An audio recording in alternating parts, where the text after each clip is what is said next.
अभी हम लोग क्या करने वाले हैं, कुछ माई सिक्वल के या सिक्वल के फंक्शंस के बारे में पढ़ने वाले हैं।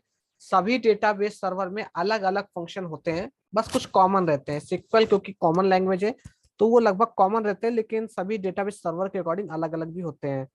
तो अभी अगर हम लोगों को सारा रिकॉर्ड निकालना हो तो हम लोग ये क्वेरी लिखते हैं ऐसे, तो हमें सारा रिकॉर्ड मिलता है। अगर हमें किसी पर्टिकुलर कॉलम का सम चाहिए तो उसके लिए हम क्या करेंगे, यहाँ पे जो एस्ट्रिक कॉलम का होता है इसको हटाएंगे और एक सम फंक्शन होता है वो लगाएंगे।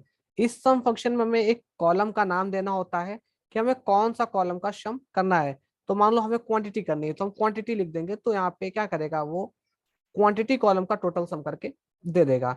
अभी क्या हो रहा है, यहाँ पे कॉलम का नाम नहीं लिख के आ रहा है, ठीक है। तो अगर हम यहाँ पे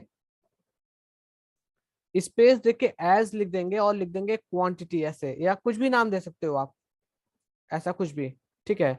तो वो क्या होगा, इसका नाम जो है वो ये हो जाएगा, ठीक है। और हम गो कर देंगे तो देखिएगा अभी, ये देखिए कॉलम का नाम वो बदल गया। तो वही टास्क हमने यहाँ पे किया था। क्यों? क्योंकि हमें क्वांटिटी को एक्सेस करना था बाद में, तो हमने उस सम को क्या नाम दे दिया है, क्वांटिटी। इससे हम लोग एलियास बोलते हैं, ठीक है। एलियास का मतलब होता है उसी चीज का दूसरा नाम या नया नाम, ठीक है।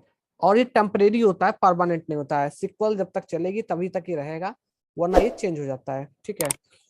और यहाँ पे हम लोग देखते हैं वेयर क्लॉज। वेयर क्लॉज कैसे होता है, ठीक है।